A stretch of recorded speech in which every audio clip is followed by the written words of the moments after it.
Diesmal kommt es auf die Länge an. 93 Zentimeter in schwarz. 4474 Klemmbausteine, um genau zu sein. Und nach 9 bis 10 Stunden könnt ihr dann sagen, geben Sie mir ein Ping, Vasili. Aber bitte nur ein einziges Ping.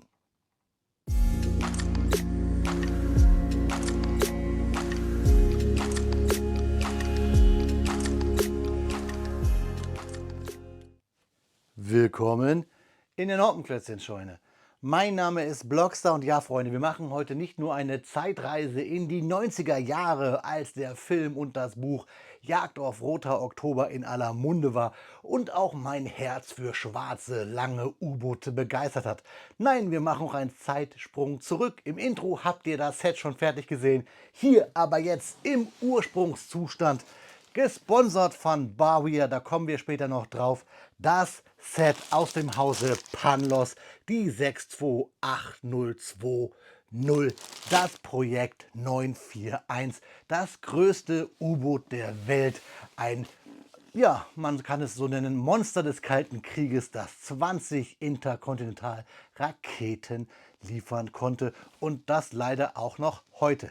Das größte U-Boot dieser Klasse ist um die 175 Meter lang und schimpft auf den Namen Dimitri Donskoi. Dieser Herr war ein Großfürst des Großherzogtums bzw. Großfürstentums Moskau und Wladimir. Also ein Set, das wir uns noch gar nicht so richtig angeguckt haben, aber schon jetzt alleine bei der Namensnennung uns hier viel Geschichte liefert. Warum, weshalb, wieso, wie es aussieht, was für Steine sich hier drin verbirgen und natürlich tolle Fakten haben wir nachher hier auf meinen Bautisch, auf den ich euch jetzt genau einlade, um dieses Set aus dem Hause Panlos uns anzuschauen.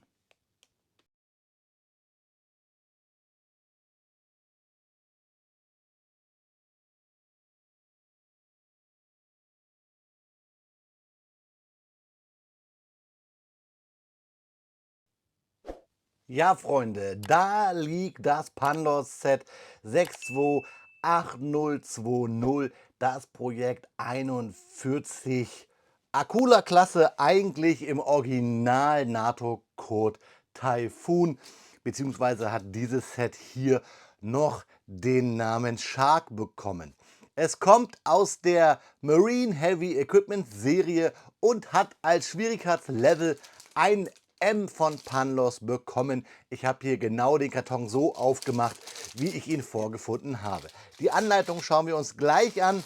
Wir haben hier große Bauabschnittstüten, hier mit der Nummer 2, mit der Nummer 9 oder 6, mit der Nummer 5, mit der Nummer 3, mit der Nummer 1 und mit der Nummer 4. Also können wir davon ausgehen, wenn ich den Karton zur Seite packe, dass wir hier 6 Bauabschnittstüten haben. Ich sortiere euch das kurz einmal. Wir haben hier eine 6. Und das, was mir gefällt, ist, so kenne ich es ja auch von anderen Herstellern, ich habe halt hier dann die Tüten, die ich in dem Set brauche. Wir öffnen einmal hier die Anleitung, die eingeschweißt ist. Und als großes DIN A4 mit Klebeseite hier gebundene Anleitung der herkommt. Wir sehen hier unsere Akula-Klasse in schwarz. Was ganz cool ist, das seht ihr auch gleich bei den Infokarten, dass wir das Set hier modular bauen können, beziehungsweise wir können Teile uns genauer anschauen, denn wir haben ja hier Innenleben. Darauf freue ich mich ganz besonders. Auf den ersten Blick sieht man schon, wir haben hier ein bisschen braun, wir haben ein bisschen rot, ein bisschen blau, sogar ein bisschen Green hier und grau und natürlich ganz viel schwarz. Die Anleitung hat hier eine geile Erklärung auf Chinesisch. Da sehen wir ein bisschen das, was ich euch schon gesagt habe. Wir haben hier 20 Silos für die Raketen, so gegeneinander gestellt für die 20 Interkontinentalraketen. Wir haben hier den Reaktorraum, wir haben die Brücke, wir haben den Antrieb und hier die Torpedorohre und. Also eine ganze Menge Erklärung auf Chinesisch und Englisch. Das bekommt ihr aber auch nochmal von mir.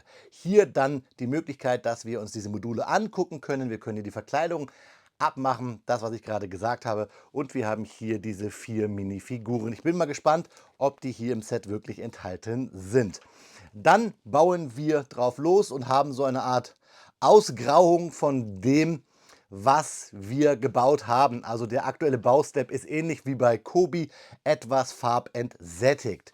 Pfeile weisen uns den Weg. In diesen Rechtecken hier, in diesen gelben sehen wir immer, wie wir es zusammenstecken, und in den roten sehen wir, was wir brauchen, und wir haben Seitenanzahlen und wir haben Bausteps und wir sehen hier auch immer, aus welcher Tüte wir hier welche Steine wie wo brauchen. Das finde ich ganz angenehm, und ihr seht auch hier gleich, also in der Tüte 1 bauen wir hier vorne die erste Sektion und so geht es durch. Fertig sind wir dann mit der Seite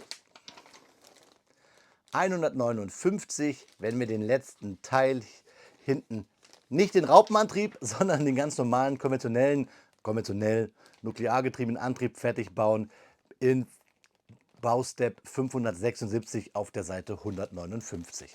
Auf den letzten Seiten dann die Teileübersicht, da sehen wir die Bezeichnung, wie Panlos die Teile nennt, und wir sehen, was verbaut ist. Sind ein paar Seiten, und dann auf der Rückseite noch einmal unsere Akula-Klasse hier in durchsichtigem Format. Ja, Freunde, ich kann euch sagen, es gibt eine Menge tolle Fakten für ein großes U-Boot. Ich bin Kind der 80er, 90er. Ich bin Fan von Captain Ramirez. Ich bin Fan von Sean Connery, von Tom Clancy, und vor allen Dingen war ich auch mal ein großer Fan von Sowjettechnik. Wenn ihr meinen Kanal verfolgt, dann wisst ihr, dass ich mich dafür immer sehr interessiert habe. Und deswegen danke an Bavir, dass ich hier dieses U-Boot für euch vorstellen darf. Es lag schon eine ganze Zeit bei mir. Ich hätte hier das erste deutsche Review machen können. Leider kam mir etwas dazwischen. Nicht die Seekrankheit, eine andere.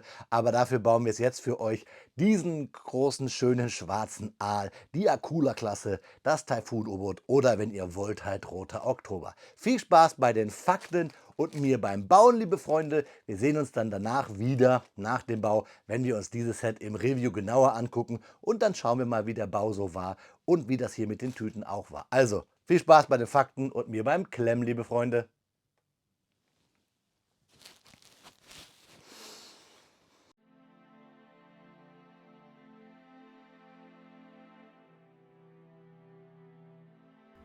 Speedbildzeit ist Faktenzeit. Heute tauchen wir tief ab.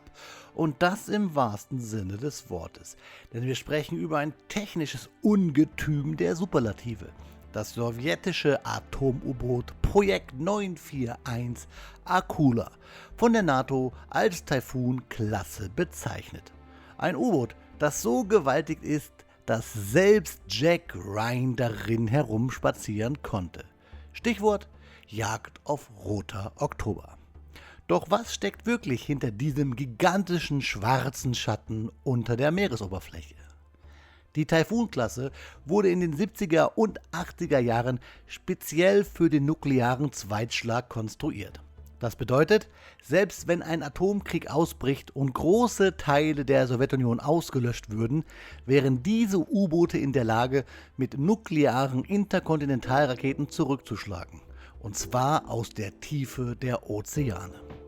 Mit einer Länge von ca. 160 Metern, einer Breite von fast 24 Metern und einem Tiefgang von etwa 12 Metern war und ist die Taifun-Klasse bei ihrer Indienststellung das größte U-Boot der Welt. Ein Rekord, der bis heute Bestand hat. Zum kleinen Vergleich, das ist länger als ein A380 heute und fast so breit wie ein vierstöckiges Haus hoch ist. Ein echtes Alleinstellungsmerkmal war das doppelte Druckkörpersystem.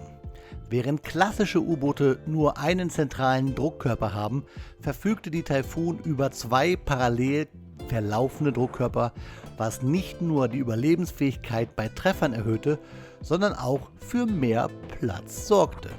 Und so gab es an Bord beispielsweise einen Fitnessraum, einen Swimmingpool und sogar eine Sauna. Kein Scherz, wahrscheinlich betrieben durch die Wärme der Reaktoren.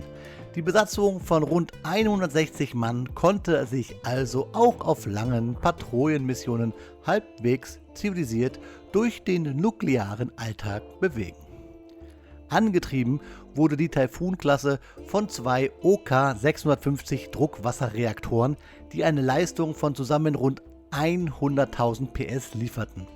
Damit konnte das Boot unter Wasser eine Geschwindigkeit von über 25 Knoten, also rund 47 Stundenkilometern, erreichen. Natürlich haben diese Druckwasserreaktoren Dampfturbinen angetrieben. Die Tauchtiefe lag bei etwa 400 Metern. Inoffiziell sollen auch über 500 Meter möglich gewesen sein. Die Einsatzdauer war beinahe unbegrenzt, limitiert nur durch diesen kleinen Faktor der Lebensmittelvorräte für die Besatzung an Bord. Der wahre Schrecken aber lag im Inneren.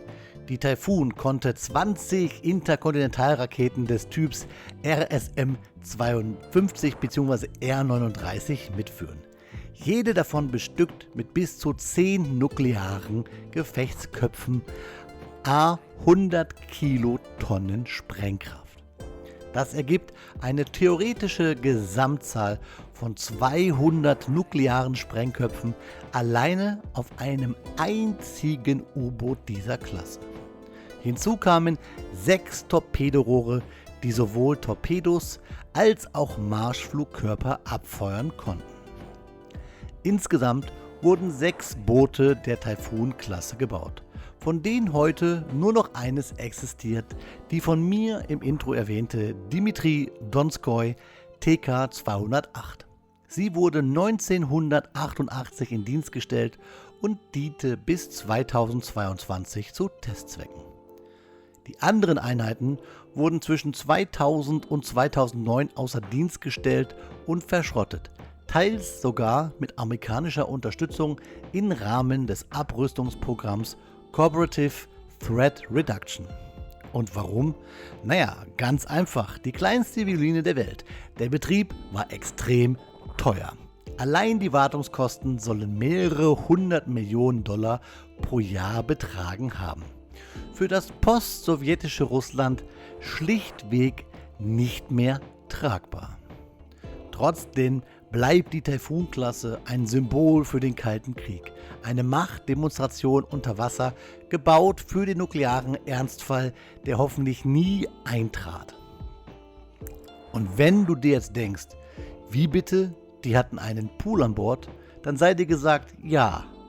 Aber Baden war dort garantiert weniger entspannend als in jedem Planschbecken, das ihr euch im Sommer daheim in den Garten aufbläst. Das waren die Fakten zur Akula-Klasse und das Set wird ja von Panlos auch noch Shark genannt. Und warum? Naja, weil Akula einfach nur russisch für Hai ist.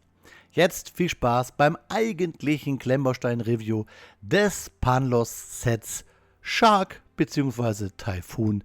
Viel Spaß dabei, liebe Freunde.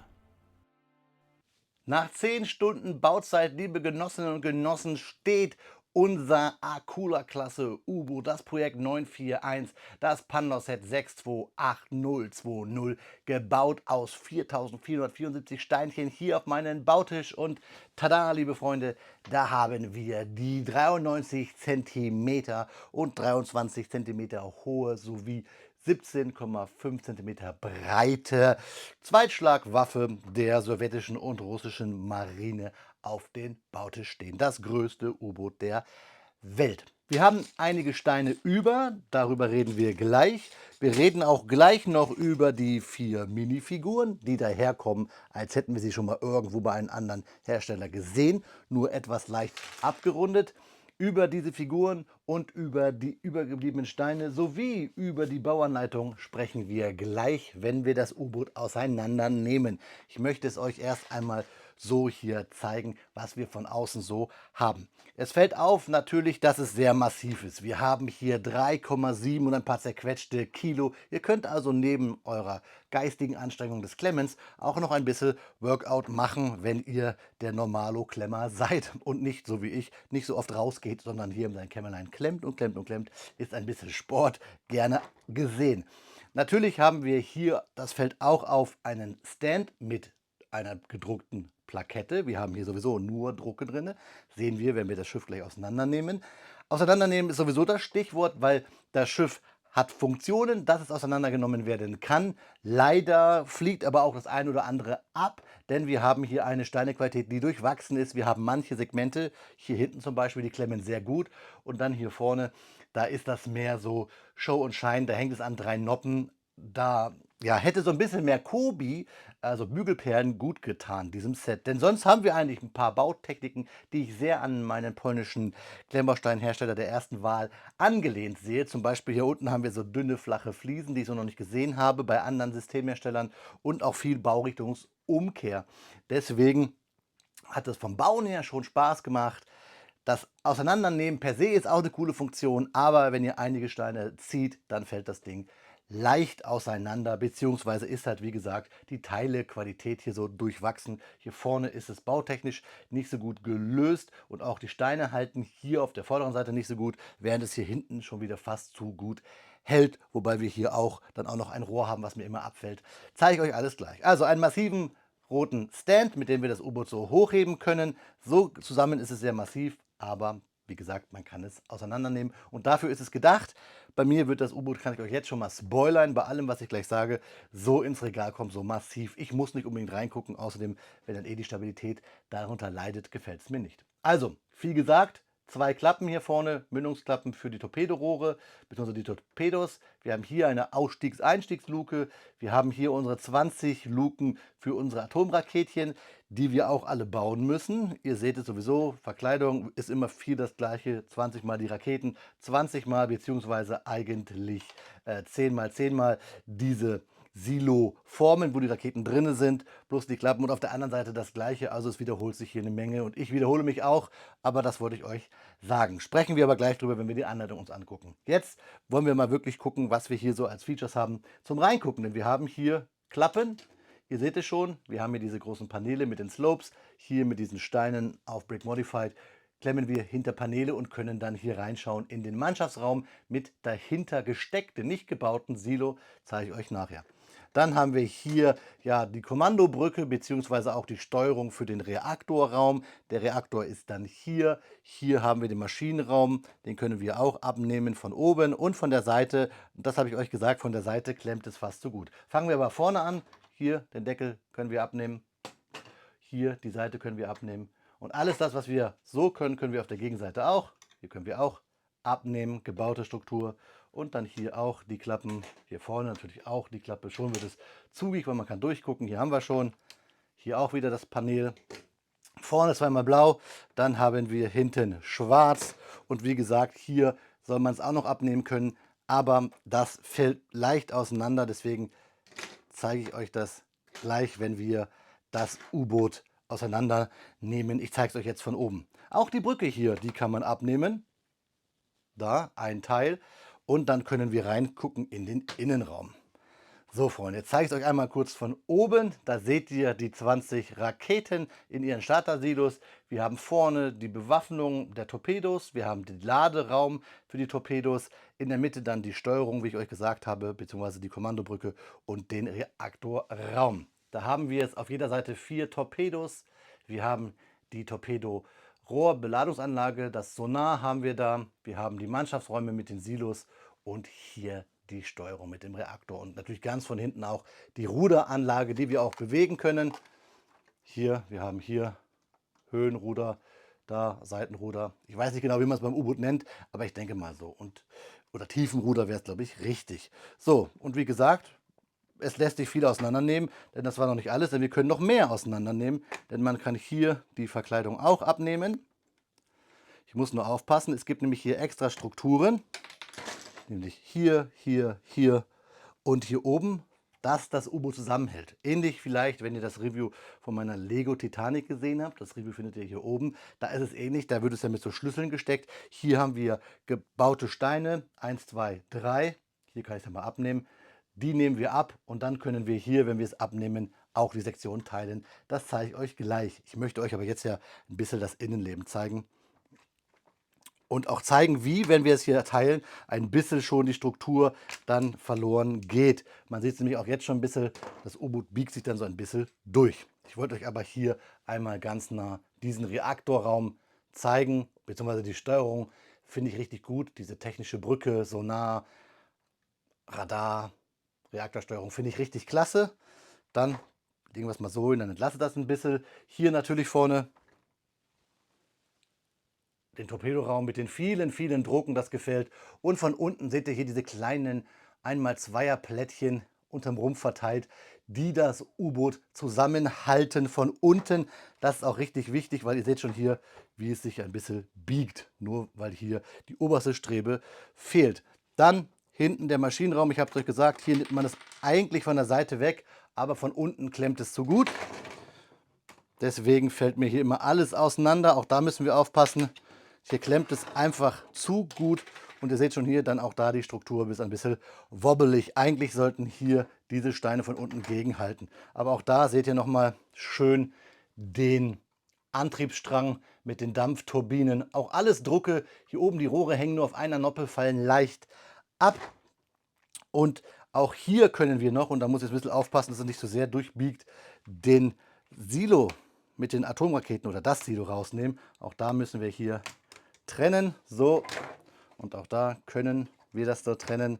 So, und ihr seht, ja, die Struktur leidet, obwohl wir es noch nicht weggekontert haben. Wie gesagt, das hier sind eigentlich die Halter.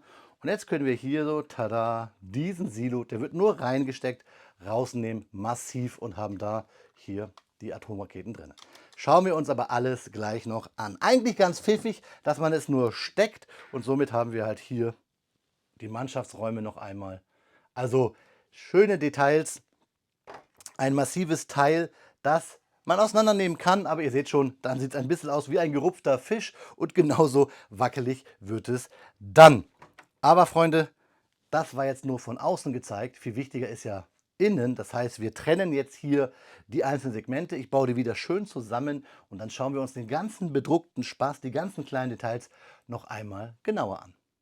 Ja, Freunde, da liegt unser Panloss-Set noch einmal, wie ich es euch gesagt habe, filetiert quasi auf den Bautisch, und wir können uns alles noch mal im Detail anschauen. Wie gesagt, Überschrift hier, eigentlich ein richtig geiles optisches Set. Wir haben hier wirklich viele Details, aber die Steine machen es mir hier nicht so schön. Ich sage ja, ein Striptease-U-Boot, es zeigt viel, fast zu viel. Hier haben wir noch außen Streben, die ich jetzt abnehmen musste, um euch das Boot zu zeigen. Was ich euch aber jetzt noch nicht so richtig gezeigt habe, ist dieser Stand im schönen China-Rot Massiv.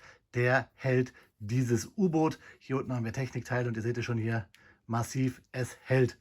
Da ist das Typenschildprojekt 941 und ihr seht es so ein bisschen golden gedruckt auf Light Bluish Gray und Fakten, die fast identisch sind mit denen, die ich euch vorhin gesagt habe.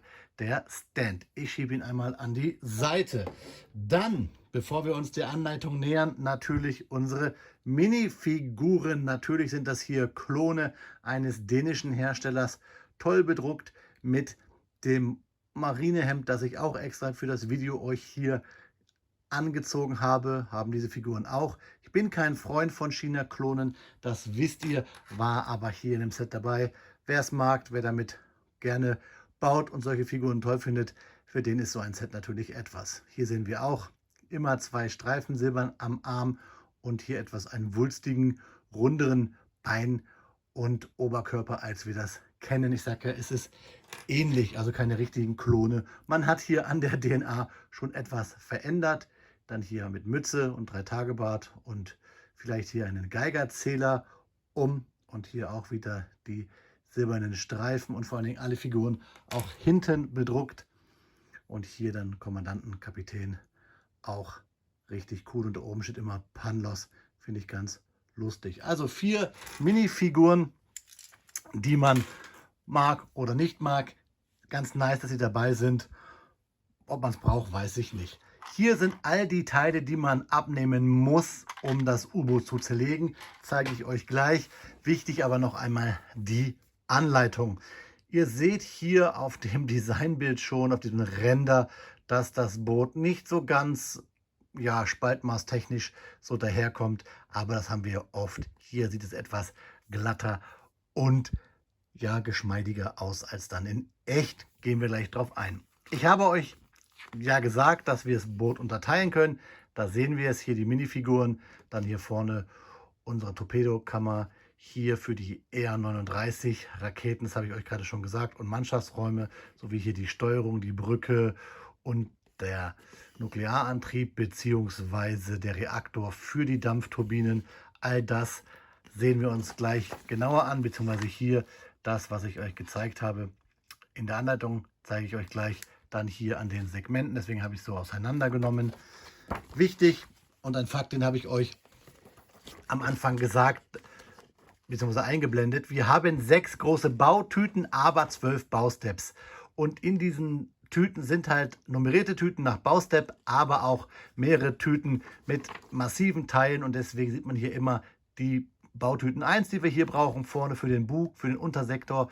Und dann hier die Zusatzsteine. Und das zieht sich so durch, bis wir dann fertig sind und die Bautüten 12 quasi geöffnet haben, damit wir unser U-Boot dann so haben. Hier wird auch nochmal erklärt, wie wir oder was wir machen können. Hier die Ruder, die Klappen, die Luken aufmachen, die Propeller, die wir drehen können und die Ruder.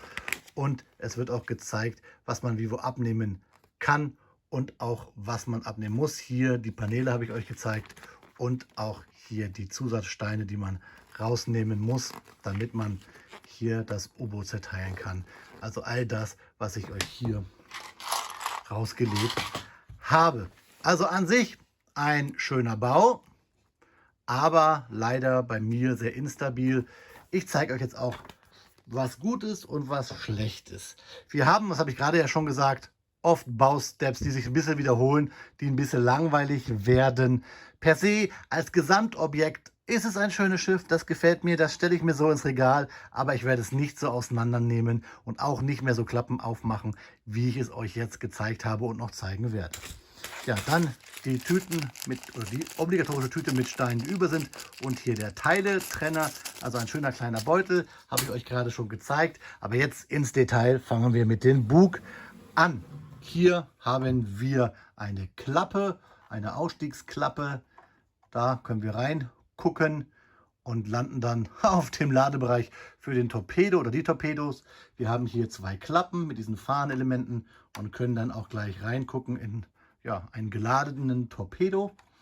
Wir können alles wieder abnehmen, zeige ich euch. Aber erstmal wollte ich euch hier die sogenannten Play Features zeigen. Und hier seht ihr schon den Bereich, wo wir es dann mit dem anderen Segment zusammen stecken. Wir haben hier die Paneele, die abgehen, die wir so reinstecken in diese Transclear-Paneele, also groß gebaute Paneele in Transclear-Paneele. Wir können dann hier reinschauen. Wir haben hier eine Steuerung, alles Drucke. Auf der anderen Seite natürlich genau das gleiche. Hier auch wieder, ich nehme mal an, das sollen Stühle sein, sonst passt es nicht. Und dann auch hier vorne, da können wir es abnehmen. Und das ist, was ich meine. Wir haben hier nur eine Noppe, da haben wir 2 Noppen, deswegen ist es sehr am Wackeln.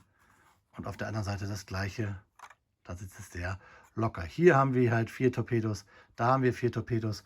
Und natürlich können wir es auch noch mal von oben abnehmen. Tada! Und da haben wir dann die tollen Drucke, nämlich hier diese 4 roten Sterne auf diesen Rounded Plates, die Luken für die Torpedorohre. Und hier hinten sehen wir auch nochmal Bewaffnung und hier den Lademechanismus. Eigentlich ganz cool. Und von unten dann hier mit diesen Kubi-Plates, ich nenne sie Kubi-Plates, weil da kenne ich es her, mit diesen halben zugekontert. Das ist der Frontbereich. Ich schiebe ihn an die Seite und auch hier die ganzen Paneele schiebe ich an die Seite. Und jetzt gehen wir in den Bereich, der mir am meisten Kopfschmerzen bereitet hat, weil er sehr lustig gebaut ist. Und vielleicht zeige ich euch das nochmal in der Anleitung. Wir haben nämlich hier Seitenelemente. Also erstmal der große Siloblock, wo ich euch gesagt habe, so das wiederholt sich so schnell. Man muss ganz oft diese einzelnen Silo-Elemente bauen. Aber was ich halt ganz krass finde ist, ihr seht schon hier, wir bauen im Baustep 117 den Unterbereich hier und die Seitenteile werden quasi nur dran geklemmt von unten mit diesen Kubi flachen Fliesen beziehungsweise von oben hier gekontert. Und hier ist auf der ganzen Länge keine Verbindung und deswegen hält das auch nicht so gut und fällt mir auseinander. Da seht ihr es, da von unten gegen gekontert. Aber ich zeige es euch jetzt noch einmal ganz genau. Also, da haben wir diesen schwarzen, auf den ersten Blick sehr langweiligen Block. Hier wieder die Konnektoren, damit wir hier an das andere Segment ankonnekten können. Auch hier haben wir die Paneele, die, wenn man so anfasst, leicht rauskommen. Aber das sollen sie auch. Wir wollen ja reingucken. Hier haben wir den Mannschaftsbereich. Wir haben hier technische Elemente. Hier auf diesen 4er Noppenblock kommen dann diese Paneele, die ich euch gezeigt habe, die hier dann quasi zum nächsten Segment kommen. Hier, wie gesagt, die Schlafkajüten. Auf der anderen Seite dann das gleiche. Angedeutet hier die Durchgänge. Und ihr seht schon im Hintergrund hier diesen orangenen Silo-Container mit den 20 Atomraketen. Und hier unten der Bereich, der mit diesen flachen Kubifliesen gegenkontert ist. Und ihr seht, sonst haben wir hier keine Verbindung. Und beim Drücken, beim Abnehmen ist das hier so ein Problemchen, dass man durchgedrückt hat ganz oft und dann ging das Boot auseinander, habt ihr gerade gesehen. Hier sind die Klappen, man braucht ein bisschen Fingernägel. Da sind unsere 20 Raketen drin, stecken sehr spack da drin. Aber auch hier können wir oben das alles abnehmen und können dann den ganzen Container rausnehmen. Da eine Verkleidung, die abgeht, da kommt schon der orangene Container zum Vorschein. Hier das gleiche. Und dann seht ihr das Spektakuläre, dass dieser Container halt auch nicht geklemmt ist. Er steckt dort einfach drinne und da haben wir unsere böse, böse Ladung dieses Schiffes. Diese 20 Interkontinentalraketen in diesen Container. Es ist ein bisschen schwierig, den wieder hier rein zu buxieren, denn die Steine sind so ein bisschen, ja, logischerweise scharfkantiger. Und somit muss man immer ein bisschen drücken und rütteln und gucken, wo es klemmt, damit dieser Container hier auch wieder in seine Bahnen reinkommt. Kann ja sein, dass andere hier vielleicht eine andere Charge haben. Bei mir ist das hier immer so ein bisschen klemmerig. So, jetzt seht ihr es und jetzt kann man es hier wieder zubauen.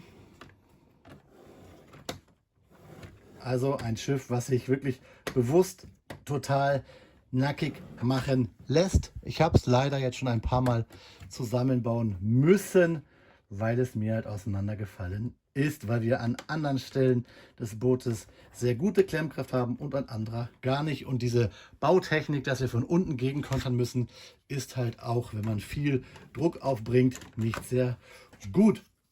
Und hier seht ihr dann auch die Noppen, die frei sind. Das heißt, man steckt es so zusammen und klemmt es dann hier mit diesen Elementen zusammen, beziehungsweise von oben dann auch nochmal hier mit Gegenelementen. Aber wir wollen uns die Details angucken. Das haben wir jetzt bei den beiden Elementen gemacht. Kommen wir vielleicht zum Highlight, weil wir dort die meisten Drucke haben und am meisten zu sehen haben auch den Bereich mit der Brücke. Ist klar, Funk, Sonar, Schleppsonar, Periskope und so weiter. Aber wir können hier, tada, die ganzen Turmbereich, die Brücke abnehmen. Wir können sogar noch weitermachen, können auch hier abnehmen. Wenn Abnehmen noch immer nur so leicht wäre, hahaha. Und können schon zum ersten Mal hier reinschauen von oben. Da sehen wir die beiden Periskope. Aber auch hier können wir natürlich die Seitenverkleidung abnehmen. Auf der anderen Seite auch.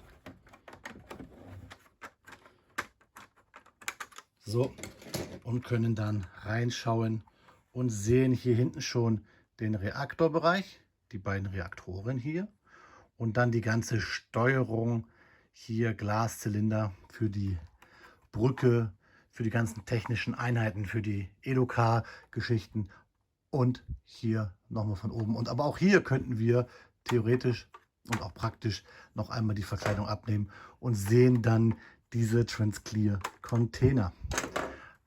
Ich kann euch nicht sagen, ob das wirklich genau so aussieht in russischen, sowjetischen U-Booten, aber ich finde schon cool, dass Panlos sich hier so viel Mühe gemacht hat. Wenn hier die Steinequalität durchgehend gut wäre und nicht wir massiv klemmende Steine haben und dann sehr locker sitzende, dann wäre es kaum auszuhalten, denn sonst finde ich die Bautechniken eigentlich ziemlich cool. Im Bugbereich hätte ich gerne mehr Noppen gehabt und hier unten die Gegenkonterung hätte ich anders gehabt. Aber hier vom Zeigen her ist das schon cool. Und hier ist dann die Aufnahme für die Panelseite von der anderen, so dass wir es dann da verbunden hätten. Aber jetzt gehen wir hiermit auch an die Seite. Ich lege es mal so hin. Nonchalant. Und wir schauen uns den Hintern an, der ziemlich cool daherkommt.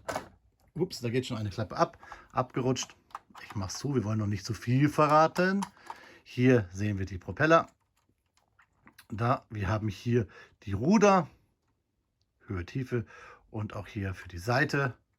Wobei wir da auch auf der einen Seite komplett Schwenk machen können, auf der anderen Seite dann nicht. Das seht ihr hier unten, aber geschenkt und die sind auch ein bisschen fragil. Also darf man nicht so gegenkommen, müsst ihr aufpassen. Trotzdem sieht es sexy aus, dieses Hinterteilchen. Und hier wieder die Durchgänge und die Aufnahmen von der Brücken-Silo-Sektion. Aber auch hier können wir Klappen abmachen, nämlich die oberen. Wieder hier die Deckel. Die größte Schwachstelle ist hier bei den Turbinen, dass dieses eine Rohr hier immer abgeht. Also da ist die Klemmkraft ganz schlecht. Das fällt mir immer wieder ab, egal wie ich drücke. Aber trotzdem auch hier wieder Details und drucke hier auf diesen, ja, sieht aus wie Kompasse, sind aber irgendwelche Zahnräder. Dann ist auf diesen Dampfturbinen auch hier wieder etwas bedruckt auf beiden Seiten. Und auch hier soll man eigentlich die Paneele abnehmen können. Das Problem ist, dass sie von unten so gut gekontert sind, hier mit Baurichtungsumkehr. Und hier sind die Steine auch so gut am Klemmen, dass ich jedes Mal, wenn ich hier die Paneele abmache, mir das ganze U-Boot hinten auseinanderfällt. Ich habe es euch eben gerade gezeigt. Ich versuche es jetzt mal wirklich nur so ein Panel abzubekommen, ohne dass es unten abgeht. Aber ihr seht schon hier, ich muss richtig Kraft aufwenden. Das will ich eigentlich gar nicht, dass es dann hier auch wieder auseinanderfällt. Na, ihr seht schon hier, es geht mir hier unten wieder auseinander. Ich will es jetzt gar nicht, ich habe es euch gezeigt, vorhin schon. Also der hintere Teil, da ist eigentlich mit der massivste von der Baukonstruktion her. Auch wenn es jetzt hier sich wieder auseinander nimmt. Ach kommt, Freunde, ich wollte es euch ja zeigen. Jetzt lassen wir es richtig krachen. Jetzt schälen wir es wieder wie so eine Ananas.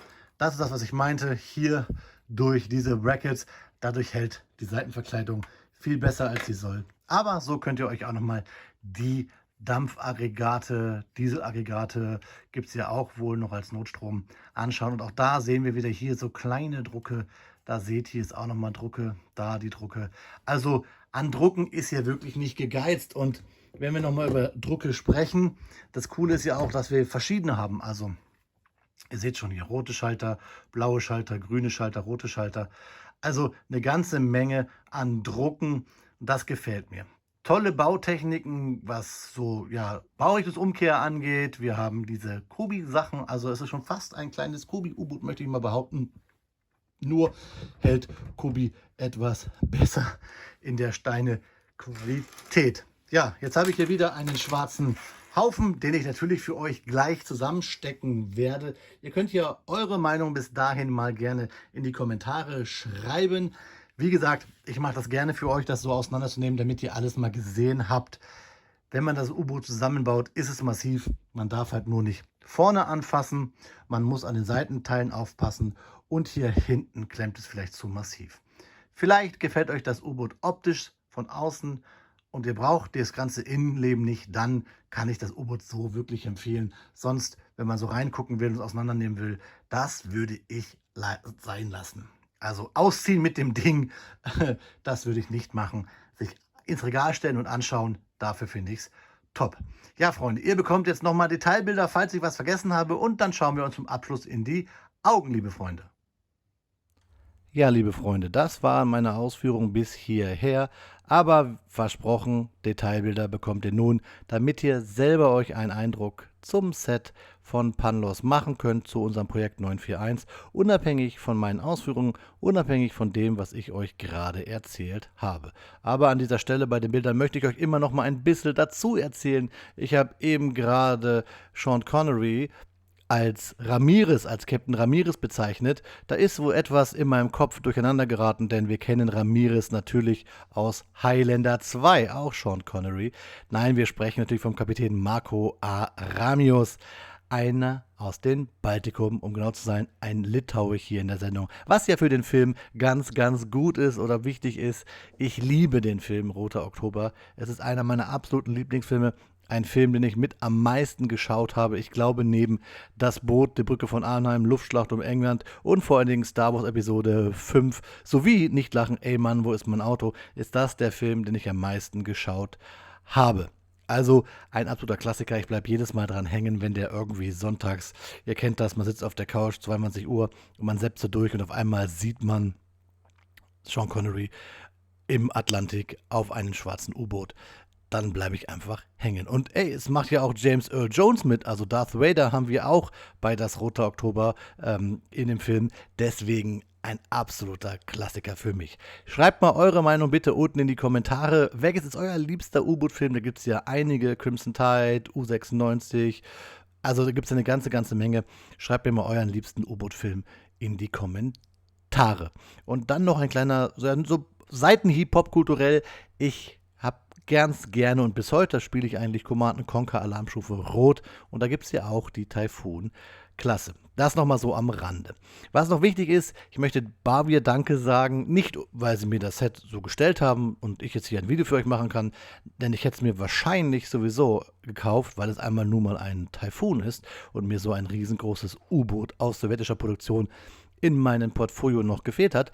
Nein, ich habe dieses U-Boot, dieses Set vor langer, langer Zeit zugeschickt bekommen und ich konnte lange Zeit kein Video machen, weil ich krank war.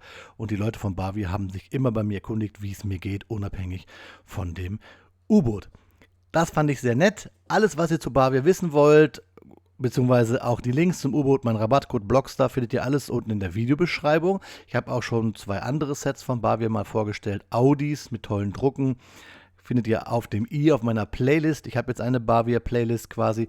Aber was mir wichtig ist, wie sind eure Erfahrungen mit Bavir? Schreibt mir diese bitte mal unten in die Kommentare. Würde mich echt interessieren, denn ich möchte hier auch nicht einfach nur voreingenommen etwas Positives sprechen, sondern Kritik ist immer wichtig, Einordnung ist immer wichtig. Deswegen auch der Hinweis mit den Steinen, mit den Sachen, die ich an diesem Set nicht so gut fand oder finde, weil das ist ganz wichtig, weil ich will ja hier nicht irgendeinen nach dem Mund reden, sondern ich möchte euch meine ehrliche Meinung, meine ehrliche Empfindung zu diesem Set wiedergeben. Deswegen ja auch immer bei mir den Speedbild, dass man sehen kann, was ich wie wo baue. Das wisst ihr vielleicht bei anderen ja gar nicht, ob die es selber gebaut haben.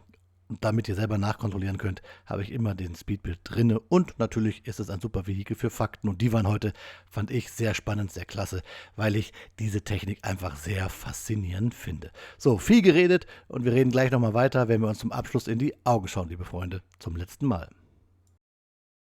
Ja, Freunde, da ist das Video schneller zu Ende, als dass ich mich freue, jetzt aus meiner Verkleidung zu schlüpfen und mit euch als Bloxy zu reden. Das ist ja Standard in meinen Videos beim Punkt der letzten Worte. Hat wie immer Spaß gemacht, mir Verkleidung und Flagge zu besorgen zu diesem Thema der Akula-Klasse bzw. zum NATO-Code zur Typhoon-Klasse, zu unserer Roter Oktober. Und ich hoffe, das war jetzt hier keine Fehlinvestition, denn eigentlich ist ja immer so ein Gimmick hier, meistens bei mir immer nur für ein Video, auf jeden Fall thematisch hier.